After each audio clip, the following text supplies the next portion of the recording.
Police reform, defund the police. Those are the sentiments being shared by protesters across the country, as well as right here in our area, as it certainly has become a hot topic. Jersey City officials now working on changes for their own city. This morning, we have Mayor Stephen Fulop to explain more on this one. Good morning to you, Mr. Mayor. Thanks for joining us.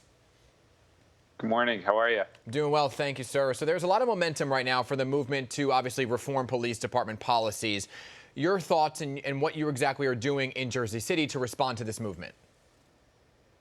Yeah, I mean, we've already started to take a look at our use of force policies. We were one of the first in the state to do it. We did it the night that President Obama put out the pledge that mayors can take. That said, we've also been vocal that we're not going to defund our police department. The way that would work in Jersey City would lead to layoffs of officers, which would ultimately be the newest officers, which doesn't really work for anybody. So our police department has done an amazing job, and we want to obviously make some changes where policies can work, but we're not interested in defunding it. We don't think that would be something that would work for Jersey City.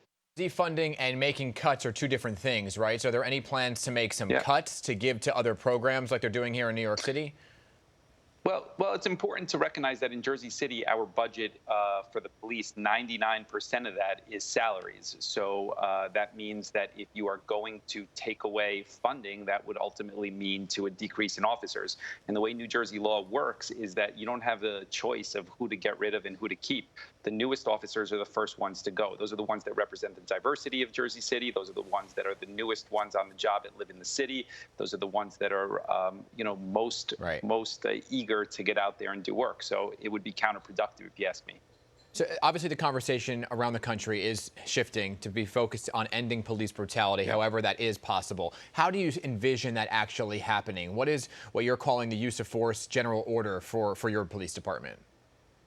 Yeah, I mean, most of the use of force stuff that is out there today that 8 can't wait, we already had implemented. I mean, we've fired 3 officers, I have, over the last couple of years for firing at a moving vehicle, as an example. You'd be hard-pressed to find another mayor in the country that has done that. So we've had policies in place, and we've been aggressive on that.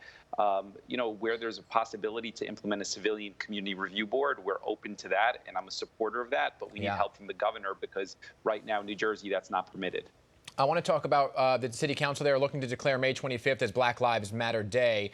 What exactly would that mean for the city of Jersey City? I think it would be a symbolic gesture to say that here in Jersey City, we're an inclusive city and that we recognize that we still have challenges both in our community across the country where not everybody feels like they've given a fair shot. And it's unfortunate in 2020 we're having that conversation, but when we can shine light on the conversation in perpetuity going forward, it makes a lot of sense to be doing those sort of things. And last question on the police issue. I spent some time 6 years ago in Camden when they disbanded their police department and reformed it, really. Have you talked to Camden officials at all about what they did and if it could work with you, or just looking for some advice? Well, no. I mean, look, Camden had a lot of problems with their police union, problems that we don't necessarily have in Jersey City. That was not done in Camden in conjunction with the community groups. It was actually opposed by the city and the community groups, what was happening there. And they didn't disband the police department, eliminating it. They just did it in a county manner in order to have more control by the politicians. So that whole conversation around what happened in Camden has totally got warped in the last 2 weeks. Understood. All right. I want to talk about reopening right now because that is a big topic as we are looking around our area, right? Phases have begun. How far along is Jersey City and how's it going? I mean, we're ready. We've expanded outdoor seating. We have a grant program for businesses that we're rolling out this week, up to $20,000 per business. So we're doing a lot on that front. We do need some help from the governor because right now there still are a lot of restrictions and these businesses are struggling. Frankly, I don't see the difference between opening something tomorrow versus opening something next week. I don't think it's going to be any significant changes, but to the business, it's meaningful every day. So we're hopeful that these businesses get the opportunity to open sooner rather than later. So what are your thoughts then on plans for outdoor dining, right? That seems to have been a big topic of conversation in New Jersey with what's going on in Asbury Park and elsewhere. When exactly would that be rolled out in Jersey City? So we've already started to approve the permits. We're building actual parklets for outdoor seating for restaurants. So we're facilitating that. We're taking away parking where appropriate. We've expanded pedestrian plazas to give more room on sidewalks. So we're doing everything we can. But, we respect the governor and the rule of law. And if the executive orders today say that you can't do indoor seating, we're not intending on violating that like other cities have done. We don't think that's helpful. And I'm not saying you need one, but a lot of people are asking when can they get a haircut? I mean, I need one. You can see it. It's very clear here. But I appreciate you saying that.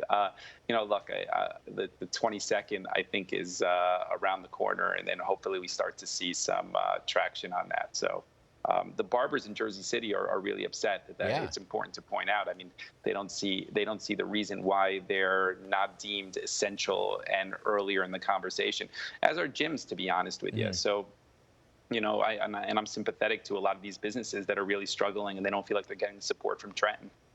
Understood. Mayor Fulop, I appreciate the time this morning. The long hair suits you.